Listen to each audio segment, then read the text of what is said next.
A continuación le damos paso a la conferencia Orquídeas en el Antropoceno, presiones antropogénicas moldeando la diversidad orquideológica actual, a cargo de Edison Parra, doctor en Ciencias Biológicas en el Imperial College de Londres.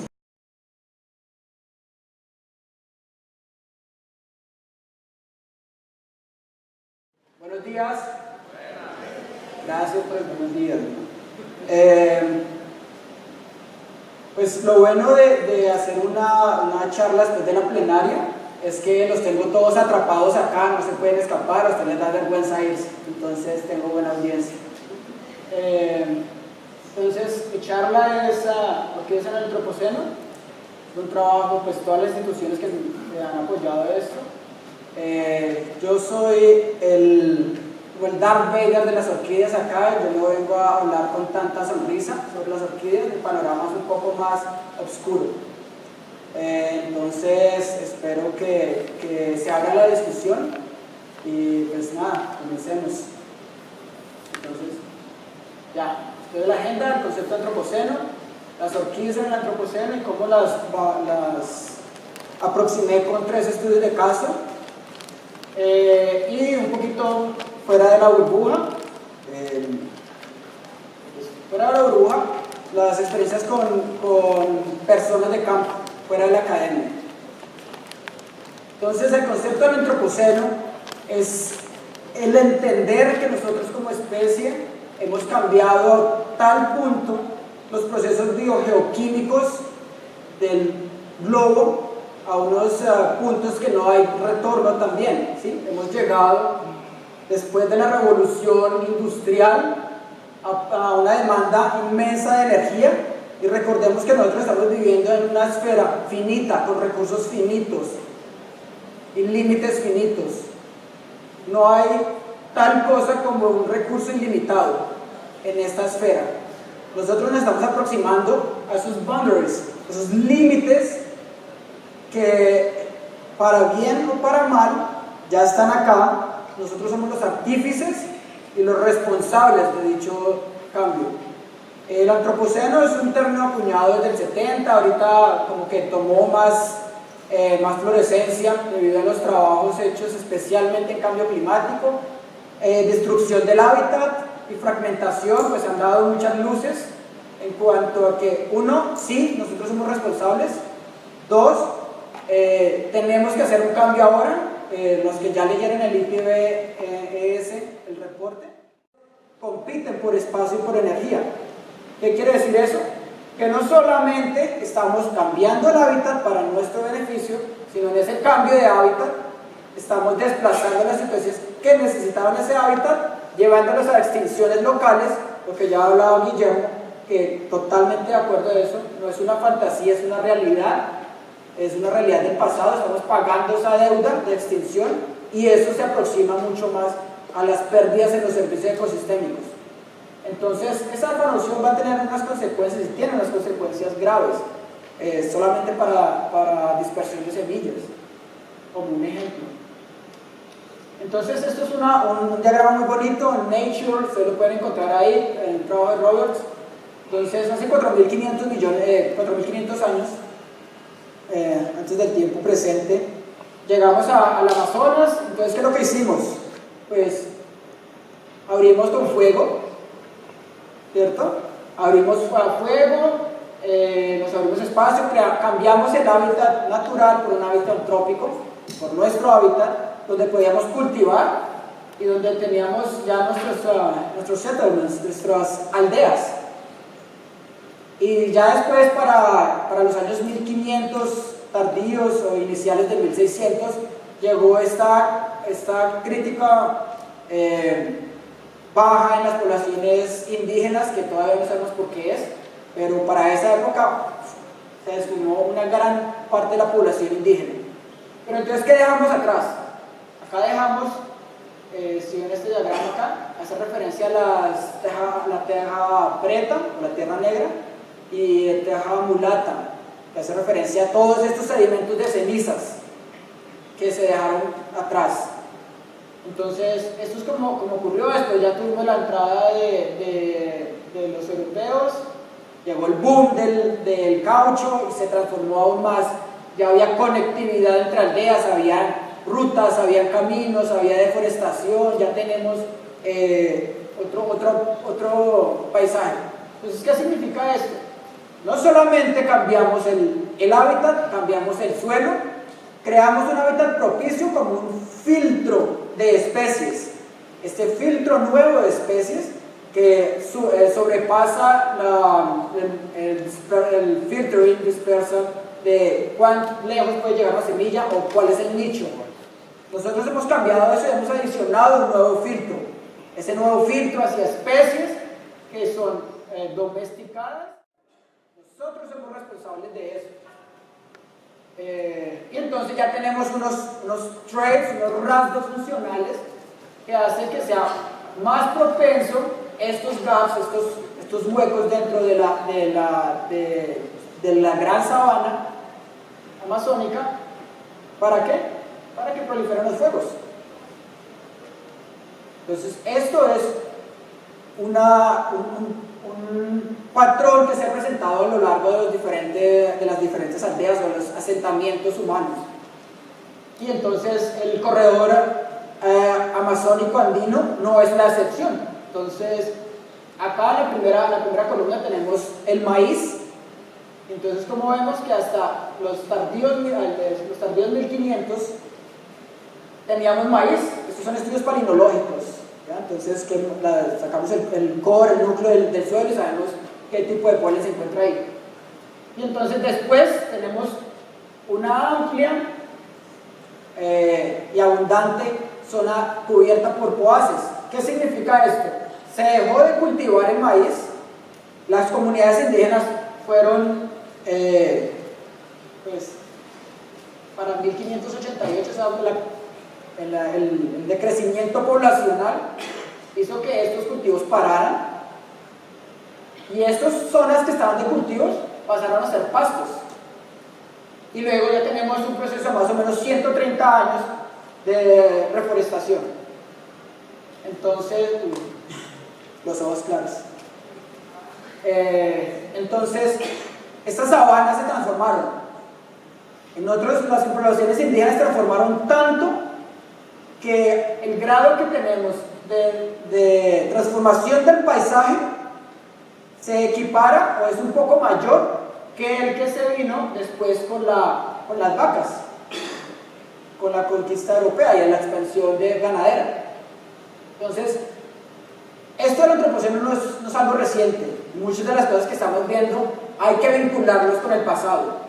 Irremediablemente, si ustedes tienen la oportunidad de hacer la ruta Humboldt, ya nos habían mostrado unas imágenes, la ruta Humboldt está devastada. No es lo que era antes. Y esos son extinciones locales, son ejemplos de extinciones locales. Documentadas, difícil, porque no tenemos con certeza relatos históricos, registros históricos para eso. ¿Lo podemos hacer? Claro. ¿Se está haciendo? Probablemente alguien lo está haciendo. Esperemos los resultados. Entonces, ¿qué es en el antropoceno? Entonces, me fascinan estas fotos que, pues, desde los Victorias ya tenemos esto como las colecciones privadas pornográficas de los victorianos en algún momento. Las orquídeas fueron colectadas indiscriminadamente en las Américas, llevadas allá. Y entonces también tenemos el problema de que no todo el mundo es taxónomo, no todo el mundo puede identificar orquídeas, ¿sí? Las autoridades no tienen la capacidad de entender la diversidad, que es lo que viene de un cultivo establecido, cumpliendo las normas, a una persona que está transportando de un matero, que encontró una especie en una reserva. No tenemos eso. Nosotros estuvimos haciendo un intento, fracasamos totalmente. Ahorita lo estamos haciendo con Machine Learning y pues vamos para adelante porque no podemos parar. Esto es un problema que tiene que solucionarse. Y tenemos algunos panoramas dantescos como el que pintaba Nora. Hay otras personas, cultivadores, que piensan que poblaciones naturales de algunas especies van a perecer prontamente. Entonces, este trabajo, la mayoría de ustedes lo conocen. Estos hotspots también aquí de especiación, y pues eso es muy bonito y realmente da unas ideas interesantes de cómo ha sido esta explotación de los nuevos hábitats por las orquídeas. Lo que yo veo es un panorama un poco diferente. Yo veo que el 60% de la cordillera oriental está deforestada, el 40% de la zona andina ha sido transformada, lo de Ecuador tenemos una transformación similar. Acá en la Mata Atlántica, yo trabajé mi doctorado allá, es terrible la devastación. Entonces yo veo un panorama diferente, yo veo un panorama un poco más oscuro. Y pues esto no lo ayudan las cifras, ¿no? Tenemos cifras de deforestación, ya les han mostrado a lo largo del tiempo, este es un corredor amazónico andino, y pues ya si estamos viendo que el porcentaje de pérdida es menor, pues obviamente si tú tienes una pizza, te comes la mitad ahorita, es el 50% de la pérdida, ¿no? Mañana ya está un poco más dura, te comes 2 pedacitos más, tienes un 25% de pérdida, pero la pérdida acumulada es el 75%. Te apuesto que al tercer día esa pizza ya no la vas a querer comer. Y eso es la degradación, perdón, y la pérdida de hábitat. Esa pizza, esos 3 pedacitos de pizza que están quedando son remanentes con un hábitat y una cualidad diferente. Pérdida de conectividad. Perdonarán, pero acabo de salir de un dengue y una infección de pulmones. Y ahorita regreso a campo, entonces la voz no ayuda mucho. Esto es lo que ustedes ven. Eso es un paisaje normal para todos. Conectividad, ¿cuál conectividad? ¿Cuáles ambientes han sido no tocados? Y pues aparte de la fragmentación, que es simplemente la separación del paisaje, también tenemos el cambio de hábitat. Y el cambio de hábitat está en calidad de hábitat también. Y otros lugares en los que la calidad es completamente diferente. Entonces, mi trabajo ha sido especialmente enfocado hacia los efectos de borde, el tamaño y las funciones. ¿Qué significa? Causas y consecuencias. ¿Qué es lo que está llevando a estas orquídeas a perderse? Valle del Cauca, la Mata Atlántica, cerca de Sao Paulo, tierra muy bonita. Entonces, los efectos de borde son estos efectos los cuales dos hábitats, o el borde es la unión de dos hábitats, y el efecto de borde son estos cambios bióticos y abióticos que se generan para los dos lados de los hábitats. No va en función a un solo lado, ¿no? Entonces tú puedes tener un efecto spillover, que significa fuera del bosque, entonces algunas especies están saliendo a la matriz y están colonizando, y hay otras especies que están ingresando, ¿ya? Entonces hay unas especies que cuando se abren estos bordes brillan, ¿cierto? Entonces llegan ahí, pueden proliferar, colonizan, se hacen abundantes. Hay otras que no, son más sensibles, no las puede tocar nada. Entonces se van perdiendo estos bosques, de estos bordes. Entonces el 70% de los bosques en el mundo están dentro de un kilómetro de borde. ¿Qué significa? Tenemos carreteras por todos lados, tenemos pastos, cultivos. Eso nos está significando que no hay muchos lugares pristinos o no tocados, son accesibles de una u otra manera. El efecto de borde lo podemos explorar desde 2 puntos de vista, tiene 2 componentes: la extensión, que es la fuerza, puede ser débil o alta, y la escala espacial, que significa qué tanto hacia adentro de nuestro hábitat y hacia afuera se está afectando, ¿cierto? La escala espacial y la escala de magnitud, la fuerza de este efecto. Entonces, esto es otro paisaje acá, Colombia, es Boyacá, cerca de Belén, y ustedes ven acá cómo se encuentra. Entonces, Andes y la Mata Atlántica. Entonces, la hipótesis es que mis variables de respuesta fueron riqueza de especies, abundancia, y la composición de especies. ¿Qué significa? La identidad. ¿Ya? No es lo mismo tener un Cuauhtémoc blanco en la cancha que tener un Chicharito. Entonces son diferentes identidades, diferentes roles, diferentes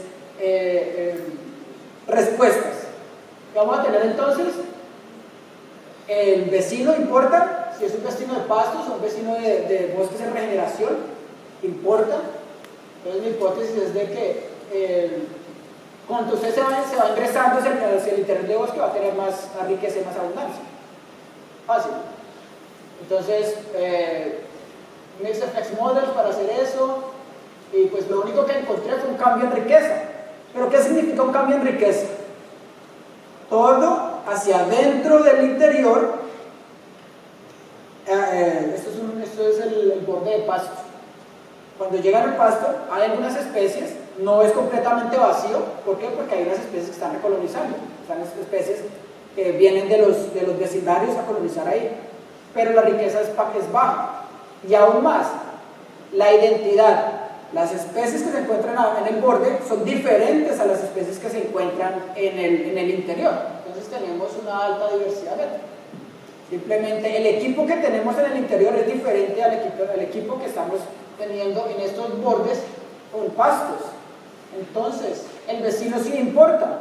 Entonces ustedes pueden terminar con un vecino aburrido, que son los pastos que no ayudan a promover esta riqueza de especies, o puede terminar con un bosque en regeneración, el cual está amortiguando ese efecto abiótico de la temperatura, está guardando más humedad, que está permitiendo que otras especies continúen proliferando, y especies del interior también. Entonces, esto es allá, la mata atlántica. Para eso utilicé un diseño un poco más estructurado, un modelo espacialmente implícito, que significa que el paisaje simplemente se toma como si todo fuera homogéneo, variables de respuesta igual,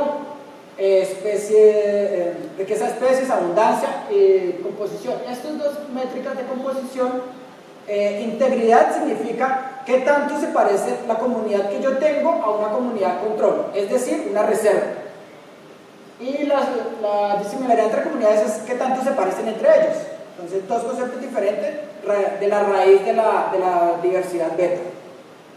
Y un modelo espacialmente explícito. ¿Qué significa esto? Que la composición y la configuración del paisaje sí importa. No es lo mismo que usted esté cerca a un hábitat grande, del cual puedes estar recibiendo propágulos, a que estuvieras en un hábitat totalmente aislado de otros bosques, o que estés con unos parches muy pequeños.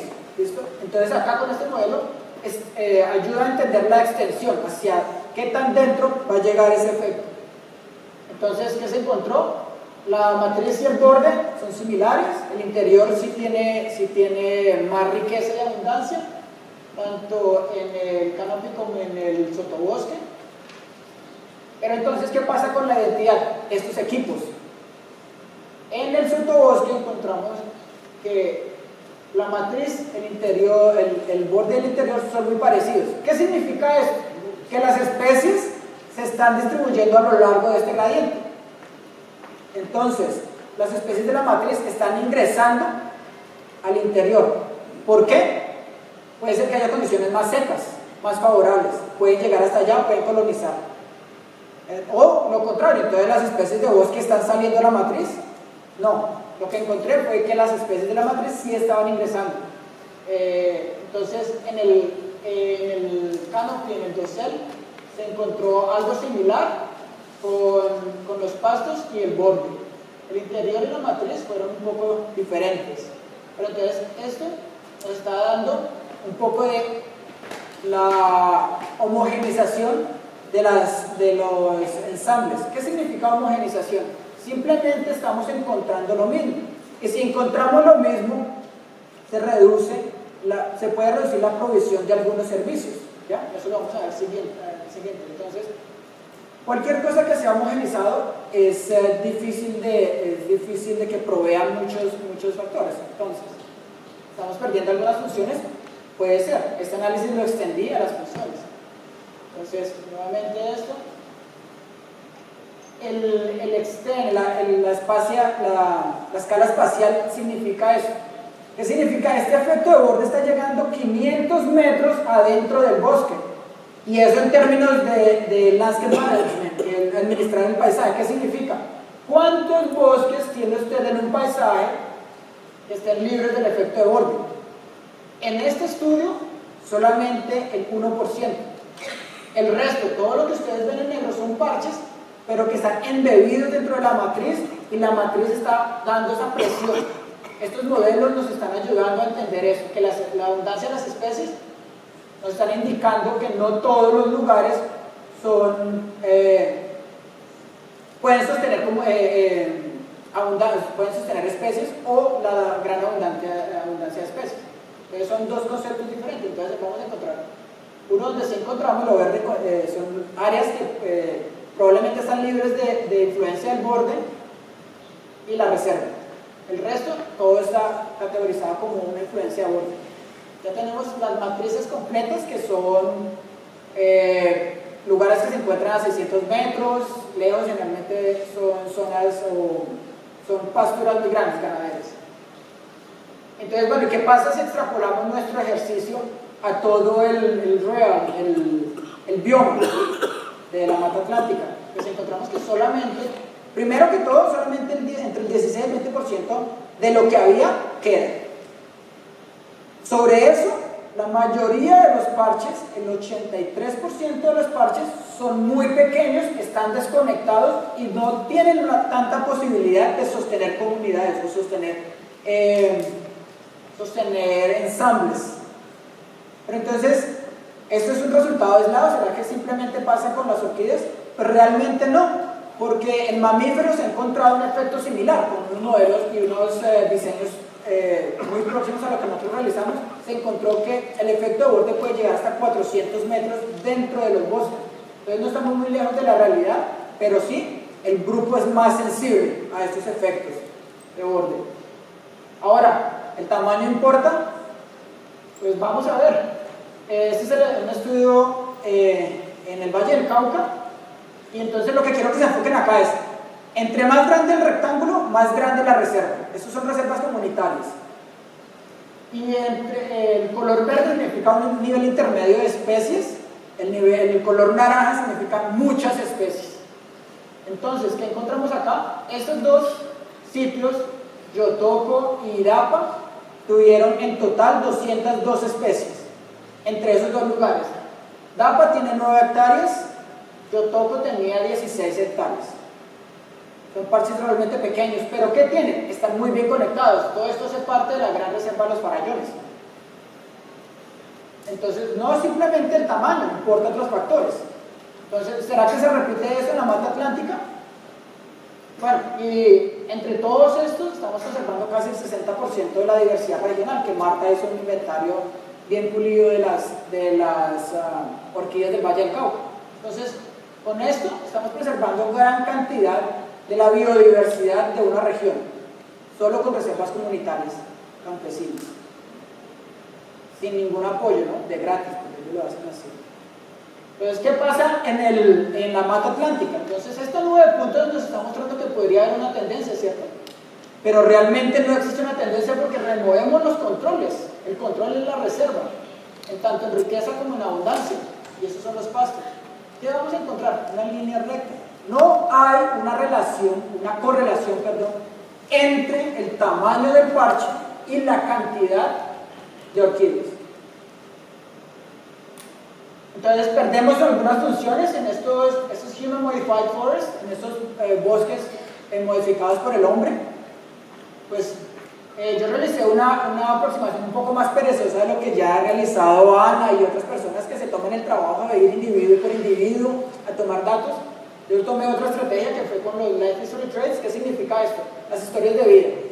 ¿Listo? Entonces, una planta tiene pseudobulbos, otra planta no tiene pseudobulbos, algunas plantas tienen reward, tienen algún tipo de recompensa, otras plantas no tienen recompensa. ¿Qué tan grande puede llegar a ser? Información que se puede sacar de tratamientos taxonómicos, revisiones o descripción de especies. Entonces, cuando se hizo esto, realmente, ¿qué tan certero es la información que tenemos? Es muy baja. Yo terminé teniendo que filtrar el 50% de mi base de datos, porque la otra era dudosa o no pude contactarme con las personas, con los expertos. Entonces llegué al 50%. Entonces, ¿cómo es? La precipitación, la elevación, el paisaje, en términos de cobertura de bosque, en términos de área, en términos de conectividad, el hábitat en términos de área basal, en términos de densidad de árboles, en términos de cuántas especies de árboles se encuentran en un lugar y en términos de qué tan abierto se encuentra el dosel. Esas fueron mis variables explicatorias. Mi variable de respuesta fue esos traits, y los traits los separé en dos. Uno que son rasgos funcionales de respuesta y rasgos funcionales de efecto. La respuesta y el efecto significan dos temas o dos dimensiones diferentes. El efecto es qué tan vinculado se encuentra con una provisión de una función ecosistémica. Por ejemplo, polinización. ¿Ya? Un ejemplo de response traits puede ser el tamaño de la planta, ¿cierto? Entonces, simplemente qué tan sensible puede ser una especie para ser sacada o para ser resiliente en un ecosistema. Entonces, acá solamente por el tiempo, solamente voy a enfocarme en los effect traits y ya. Entonces, terminé en un concepto que se llama Functional Trait Redundancy. ¿Qué significa esto? Simplemente, ¿qué tan fácil es sustituir un elemento por otro elemento? ¿Qué significa? Si yo pierdo una especie con un conjunto de herramientas, ¿qué tan fácil es tener otra especie dentro del mismo sistema que me va a cumplir unas funciones casi que similares? No va a ocupar el mismo nicho, pero va a ocupar unas funciones dentro del ecosistema que pueden ser similares. ¿Qué se espera? Lo que se encontró.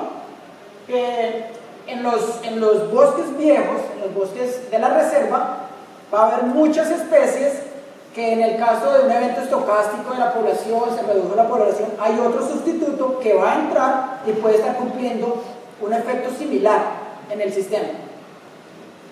El lado opuesto es en la matriz.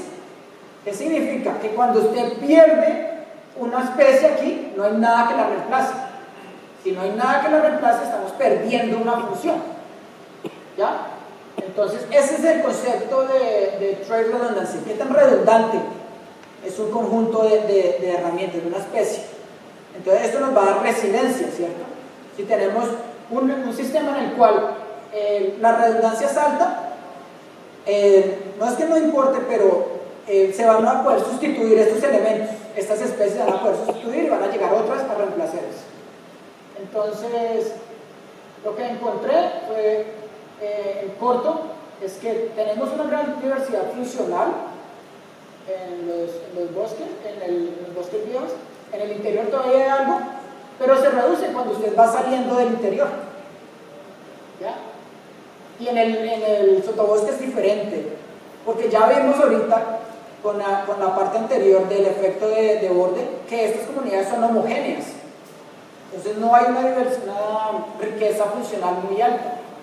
Y asimismo, pues, esa redundancia de rasgos funcionales va a ser menor. Entonces, ¿qué es lo que estamos perdiendo? Bueno, pues encontré muchas especies que realmente no dan ninguna recompensa, que pues se encuentra pues mucha lógica. Pero entonces, ¿qué pasa con aquellos que sí están dando alguna recompensa? Entonces, estamos encontrando que tenemos acá la provisión de polen, la provisión de aceites, la provisión de fragancias, se están perdiendo cuando transformamos un paisaje. Entonces, ¿qué estamos perdiendo? Recursos para polinizadores, al menos con este estudio. En provisión de agua, las especies que no pueden guardar agua, no tienen pseudobulbos, son bien escasas en estos bosques transformados. ¿Ya? Entonces, ahora me voy a hacer un poquitico, no sé cuánto tiempo tengo. Me mostraron la paleta de los 5 minutos. Entonces, quiero salir un poco de esta parte académica, porque este es un espacio para decir muchas cosas, muchas experiencias que pasan en campo. Entonces, nosotros imaginamos que cuando hablamos de amenazas, estamos hablando de amenazas ilegales. Grupos armados, deforestación ilegal, minería ilegal, pero hay amenazas legales, ¿cierto? Una amenaza legal. Entonces, acá simplemente voy a mostrar tres casos en los cuales he participado con comunidades.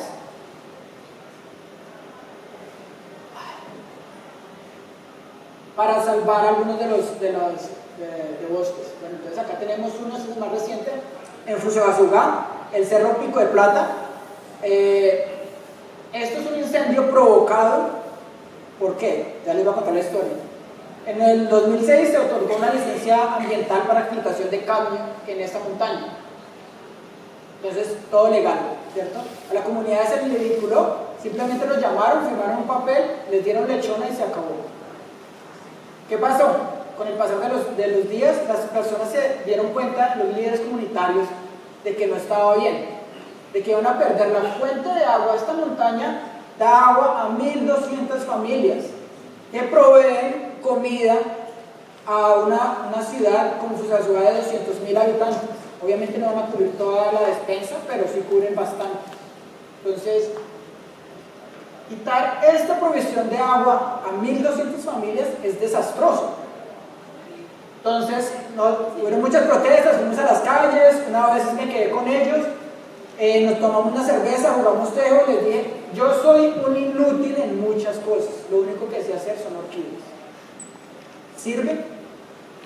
Hoy es el inventario, 21 especies, pues no es un número maravilloso. Encontramos el Piedros Fragaciones, que fue recientemente descrita con Herbamo, con Eric y Elizabeth, y pues los mismos años. Bueno, entonces, ¿qué encontramos ahí? No solamente fue el inventario, yo fui a revisar el estudio de impacto ambiental. ¿Qué pasa con el estudio de impacto ambiental? Va a pasar como muchos estudios de impactos ambientales que ustedes se van a encontrar. Son un copia y pegue de otros lugares. No tienen ética. ¿Pero qué significa eso? Al hacer eso, ellos incumplieron la norma y eso significa falsedad del documento público. Porque los estudios de impacto ambiental son documentos públicos.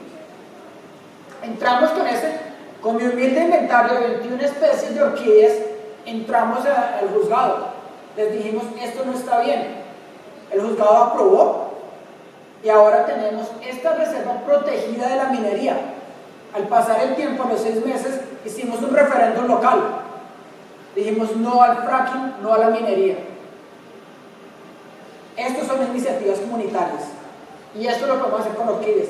La veda que tiene orquídeas es un factor importante que se tiene que explotar en el momento en el que ustedes quieran hacerle una parada a algunos proyectos de infraestructura. Entonces viene la sombra. Lo mismo pasa con la infraestructura. Esto es un proyecto en Yotoco, nosotros proveímos el inventario de orquídeas. Además, yo hice el estudio de impacto ambiental con Oscar Pérez, ustedes lo conocen. Les dimos esa información como consultor a la compañía que nos contrató y como miembros de una comunidad activa a la comunidad. Entramos a negociación y no abrimos, porque la idea era abrir este camino más. ¿Qué se hizo? La comunidad se organizó, nos pusimos en la raya y dijimos, no, pásenla por detrás, que por atrás solamente hay potreros. Protegimos un poco más.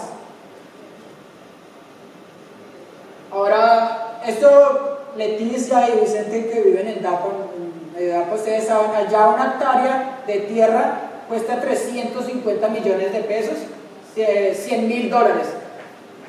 Estamos hablando de un costo ridículo. Entonces, ¿qué quería hacer? Pues un condominio de lujo, ¿no?